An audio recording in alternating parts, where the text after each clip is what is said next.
Some of the most frustrated people on earth are not people with no goals, but people with giant goals who still cannot get themselves to start. That is the strange pain behind being called lazy but ambitious, because the dream is big while the daily action is small, delayed, or missing. Psychology does not treat lazy but ambitious as a formal label, and that correction matters before we judge ourselves too fast. A person who says I am lazy may actually be dealing with procrastination, fear of failure, perfectionism, low energy, poor sleep, anxiety, depression, or attention problems.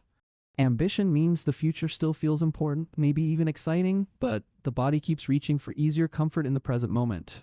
That clash can feel like a character flaw, yet modern psychology often explains it as a fight between immediate mood repair and delayed reward. In simple words, the brain wants relief now, even when another part of the mind wants status, achievement, money, health, or meaning later.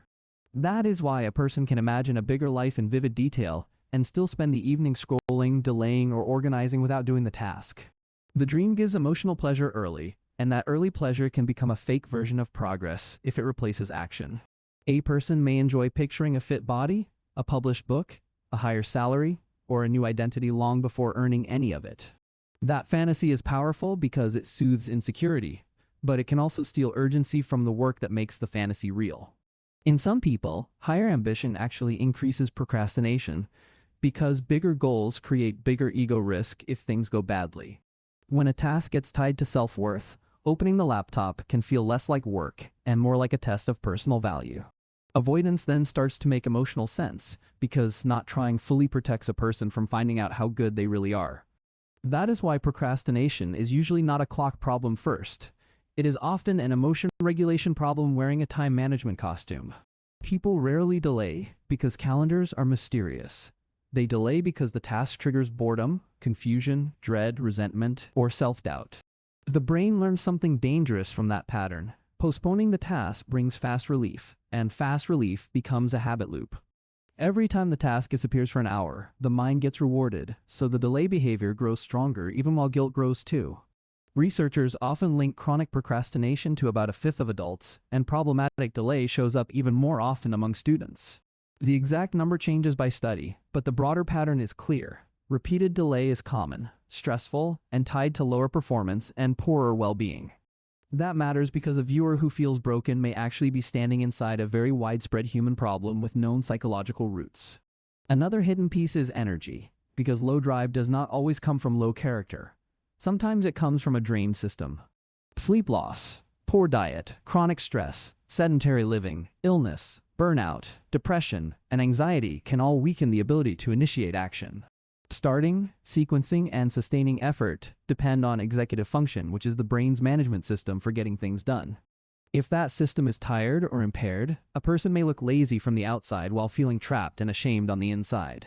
That is why some ambitious people can work furiously near a deadline, yet fail at basic routines on ordinary days. Their motivation may depend on novelty, urgency, pressure, or emotional arousal instead of stable self-regulation that works every afternoon. In plain language, they are not unable to work. They are unable to work reliably on command when the task feels flat. For some people, especially those with ADHD-like symptoms, the issue may be interest-based activation rather than simple laziness. They can focus deeply when work is urgent, fascinating, new, or hard, then completely stall when the reward is distant and the steps feel vague. That pattern matters because shame will not fix an attention system that wakes up only when urgency or novelty hits it. Fear also hides under the word lazy more often than people realize, especially fear of failure and fear of being exposed.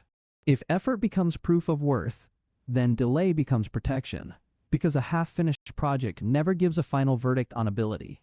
Perfectionism works the same way, only dressed in nicer clothes and cleaner notebooks full of plans that never become finished work. A perfectionist does not hate standards. A perfectionist often hates the pain of missing impossible standards they already built in their head. So they wait for the perfect mood, the perfect plan, the perfect start date, or the perfect level of confidence that never arrives. The result looks like laziness, but the engine under it is often fear plus impossible standards plus constant self-monitoring. There is another uncomfortable layer too. Some people fear success almost as much as they fear failure. Success can bring more visibility, more expectations, more envy, more responsibility, and the loss of an older identity that once felt safe. A person may want the reward of achievement while unconsciously resisting the life changes that achievement would force onto them. Then there is self-handicapping, a sneaky defense where people underprepare so they can blame circumstances instead of ability if they fail. Delay becomes an excuse factory, and the short-term self-protection slowly turns into long-term self-distrust because the person stops believing their own promises. Identity sits underneath all of this, because behavior usually follows the story that feels most believable, not the slogan that sounds best. Someone may say I am ambitious, but a deeper script may whisper I am scattered, behind, weak, or not built for follow-through. When those two stories fight, the darker story often wins because it carries more emotional evidence from past failures and unfinished goals. That is why supportive self-talk matters, not as magic, but as a way to lower the threat so the brain stops treating work like danger. A useful shift is moving from I need to become a new person to I keep small promises to myself every day. That line is powerful because it turns identity into repeated proof instead of fantasy, and proof changes belief faster than inspiration does. Environment matters just as much because ambitious procrastinators usually overestimate motivation and underestimate how cue-driven behavior really is. A phone on the desk, 10 open tabs, a messy room, easy entertainment, and unplanned time all tilt the day toward low-effort stimulation. Disciplined people often look heroic, but part of their advantage is architectural, not mystical. Their shoes are ready and their schedule already exists. Their savings may be automatic, their desk may be clear, their bedtime may be fixed, and their distracting apps may be hard to reach. That means what looks like superior character is often superior design of the environment around ordinary human weakness. Motivation is unstable because sleep, stress, hormones, novelty, feedback, and random mood swings keep changing it from one day to the next. If action waits for inspiration, action becomes rare, especially for people whose ambition already lives comfortably inside imagination. Systems work better because they reduce the number of emotional decisions needed before work begins. Psychologists often point to implementation intentions, which means deciding in advance exactly when and where a task will happen. That might sound small, yet the difference between someday and 4 p.m. at the kitchen table is the difference between fantasy and behavior. Task size matters too, because huge vague goals trigger threat, while tiny concrete steps lower the pain of starting. Writing one paragraph, reading 2 pages, opening one document, or setting a 5-minute timer can cut through the brain's resistance wall. Those tiny starts matter because the first few minutes are often the real battlefield, not the entire task that comes after them. Repeated small follow-through creates evidence, and evidence slowly replaces the identity story that says I never stick with anything. That is why one page every day can do more for self-trust than one dramatic 10-hour burst followed by another week of avoidance. Small wins also teach the nervous system that action is survivable, which changes the emotional meaning of the task over time. Confidence usually comes after action, not before it, and ambitious people often wait for confidence first, which keeps them stuck in rehearsal.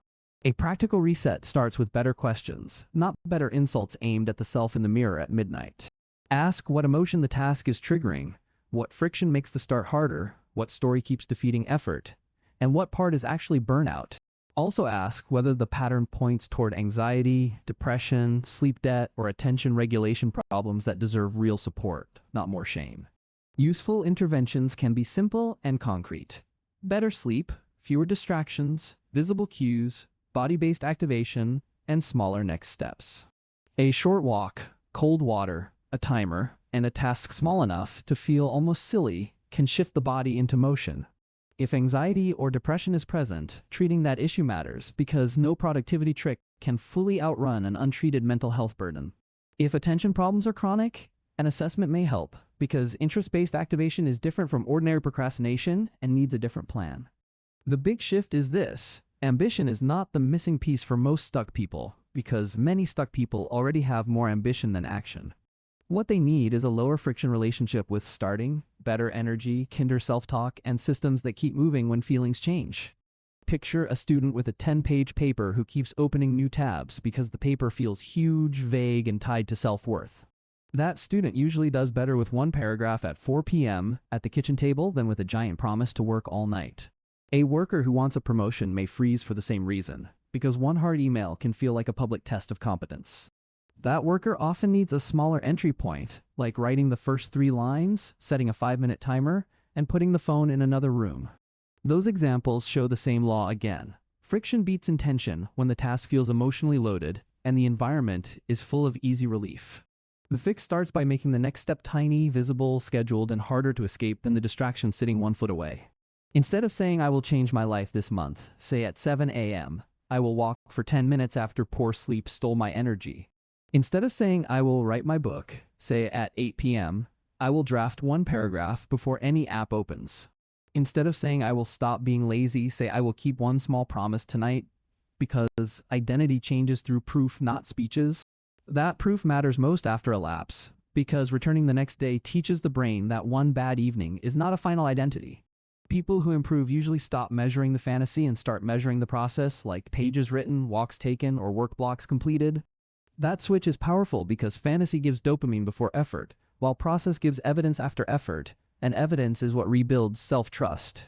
External deadlines also help, because students and workers often perform better when urgency is borrowed from a teacher, friend, coach, or public commitment. Visible cues matter too, because shoes by the door, a clear desk, and a closed social app reduce the number of decisions before action starts. Body-based activation matters because a short walk, cold water, or a timer can move the nervous system out of stuck mode and toward motion. Sleep matters because low energy from poor rest can make every goal feel heavier, no matter how sincere the ambition sounds in daylight. Mental health matters because depression and anxiety can mimic laziness, while draining the very energy needed to prove otherwise. Attention regulation matters because an ADHD-like brain may need urgency, novelty, and structure instead of more self-criticism. Another useful trick is separating planning from performance, because endless planning can become a polished form of avoidance. Plan the work at one time, then show up later only to do the first visible step instead of renegotiating the whole goal again. That reduces decision fatigue, which matters when stress, poor sleep, or burnout already weaken the brain's executive function. Visible progress also helps mood, because a checked box, a written paragraph, or a completed 10-minute block gives the mind proof of movement. Over weeks, that proof changes the self-story from I always stop to I restart quickly, and that identity is far more durable. The ambitious person does not need a bigger dream nearly as much as a repeatable bridge between discomfort and action. That bridge is built from smaller starts, cleaner environments, steadier sleep, outside structure, and honest attention to anxiety, depression, or ADHD-like patterns. When that bridge exists, ambition stops living only in the imagination and starts showing up in calendars, timers, paragraphs, and finished tasks. That is when a person finally sees that progress was blocked less by missing desire than by unworked friction, unmanaged emotion, and low energy.